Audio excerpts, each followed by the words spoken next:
17वां अध्याय।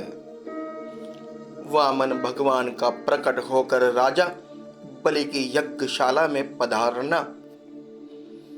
श्री सुखदेव जी कहते हैं, परीक्षित, इस प्रकार जब ब्रह्मा जी ने भगवान की शक्ति और लीला की स्तुति की, तब जन्म मृत्यु रहित भगवान अदिति के सामने प्रकट हुए। भगवान के 4 भुजाएं थी, उनमें वे शंख, गदा, कमल और चक्र धारण किए हुए थे। कमल के समान कोमल और बड़े बड़े नेत्र थे। पीतांबर शोभायमान हो रहा था।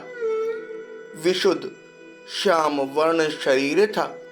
मकराकृत कुंडलों की कांति से मुख कमल की शोभा और भी उल्लासित हो रही थी। वक्ष स्थल पर श्री वत्स का चिन्ह, हाथों में कंगन और भुजाओं में बाजूबंद, सिर पर किरीट, कमर में करघनी लड़ियां और चरणों में सुंदर नुपुर जगमगा रहे थे। भगवान गले में अपने स्वरूप भूत वनमाला धारण किए हुए थे, जिसके चारों ओर झुंड के झुंड भौरे गुंजार कर रहे थे। उनके कंठ में कौतुभमणि सुशोभित थी। भगवान की अंग कांति से प्रजापति कश्यप जी के घर का अंधकार नष्ट हो गया। उस समय दिशाएं निर्मल हो गई। नदी और सरोवर का जल स्वच्छ हो गया। प्रजा के हृदय में आनंद की बाढ़ आ गई। सब ऋतुएं एक साथ अपना अपना गुण प्रकट करने लगी। स्वर्गलोक, अंतरिक्ष, पृथ्वी, देवता, गौ, द्विज और पर्वत, इन सबके हृदय में हर्ष का संचार हो गया। परीक्षित, जिस समय भगवान ने जन्म ग्रहण किया, उस समय चंद्रमा श्रवण नक्षत्र पर थे। भाद्रपद मास के शुक्ल पक्ष की श्रवण नक्षत्र वाली द्वादशी थी। अभिजीत मुहूर्त में भगवान का जन्म हुआ था। सभी नक्षत्र और तारे भगवान के जन्म को मंगलमय सूचित कर रहे थे। परीक्षित, जिस तिथि में भगवान का जन्म हुआ था, उसे विजय द्वादशी कहते हैं। जन्म के समय सूर्य आकाश के मध्य भाग में स्थित थे। भगवान के अवतार के समय शंख, ढोल, मृदंग, डफ और नगाड़े आदि बाजे बजने लगे। इन तरह तरह के बाजों और तुरियों की तुमुल ध्वनि होने लगी। अप्सराएं प्रसन्न होकर नाचने लगी। श्रेष्ठ गंधर्व गाने लगे। मुनि, देवता, मनु, पितर और अग्नि स्तुति करने लगे। सिद्ध, विद्याधर, किमपुरुष, किन्नर, चारण, यक्ष, राक्षस, पक्षी, मुख्य मुख्य नागगण और देवताओं के अनुचर नाचने गाने एवं भूरी भूरी प्रशंसा करने लगे। तथा उन लोगों ने अदिति के आश्रम को पुष्पों की वर्षा से ढक दिया। जब अदिति ने अपने गर्भ से प्रकट हुए परम पुरुष परमात्मा को देखा, तो वह अत्यंत आश्चर्यचकित और परमानंदित हो गई। प्रजापति कश्यप जी भी भगवान को अपनी योग माया से शरीर धारण किए हुए देख विस्मित हो गए और कहने लगे, जय हो, जय हो। परीक्षित, भगवान स्वयं अव्यक्त एवं चित स्वरूप है। उन्होंने जो परम कांति में आभूषण एवं आयुध से युक्त वह शरीर ग्रहण किया था, उसी शरीर से कश्यप और अदिति के देखते देखते वामन ब्रह्मचारी का रूप धारण कर लिया। ठीक वैसे ही जैसे नट अपना वेश बदल ले। क्यों ना हो, भगवान की लीला तो अद्भुत है ही। भगवान को वामन ब्रह्मचारी के रूप में देखकर महर्षियों को बड़ा आनंद हुआ।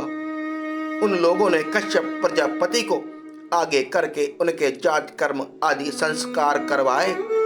जब उनका उपनयन संस्कार होने लगा, तब गायत्री के अधिष्ठात्र देवता स्वयं सविता ने उन्हें गायत्री का उपदेश किया।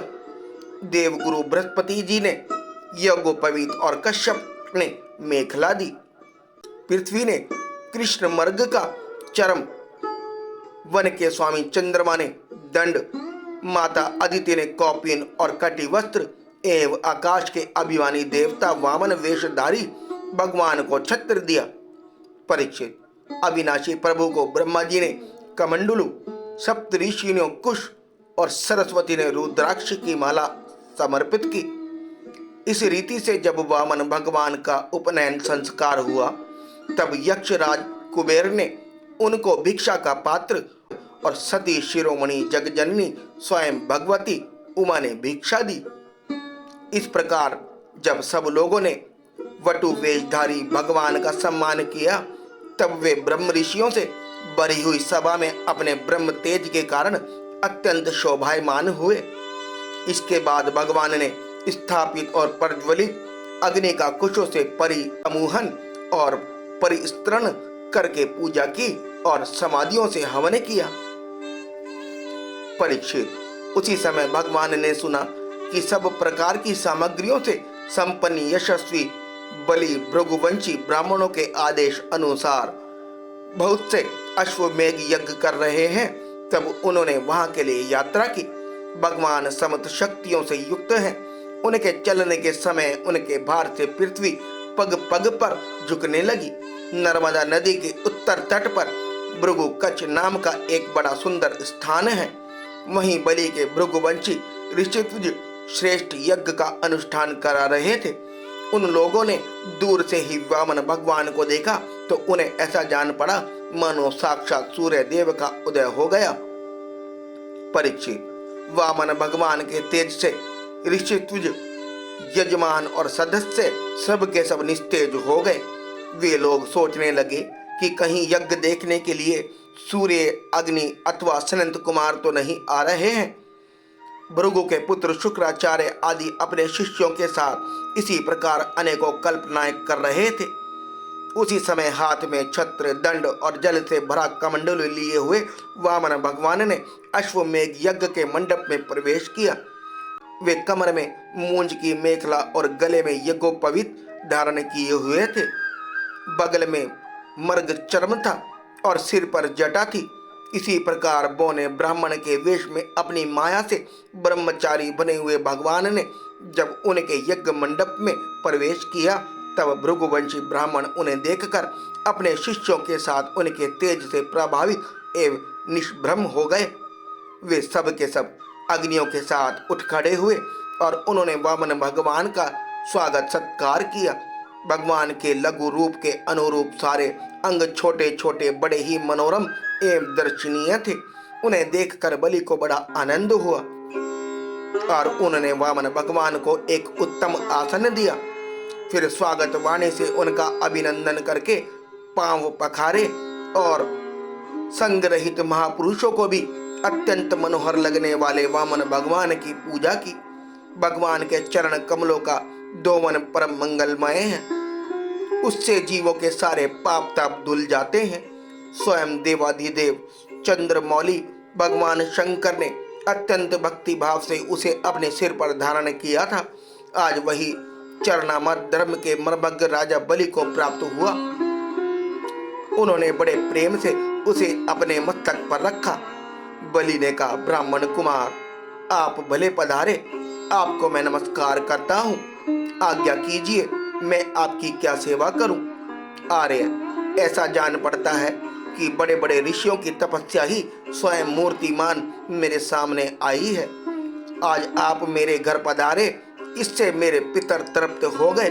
आज मेरा वंश पवित्र हो गया। आज मेरा यह यज्ञ सफल हो गया। ब्राह्मण कुमार, आपके पांव पखारने से मेरे सारे पाप धुल गए और विधि पूर्व यज्ञ करने से, अग्नि में आहुति डालने से जो फल मिलता वह अनायास ही मिल गया। आपके इन नन्हे नन्हे चरणों और इनके धूमन से पृथ्वी पवित्र हो गई। ब्राह्मण कुमार, ऐसा जान पड़ता है कि आप कुछ चाहते हैं। परम पूज्य ब्रह्मचारी जी, आप जो चाहते हो, गाय, सोना, सामग्रियों से सुसज्जित घर, पवित्र अन्न पाने की वस्तु, विवाह के लिए ब्राह्मण की कन्या, संपत्तियों से भरे हुए गांव, घोड़े, हाथी, रथ, वह सब आप मुझसे मांग लीजिए। अवश्य ही वह सब मुझसे मांग लीजिए।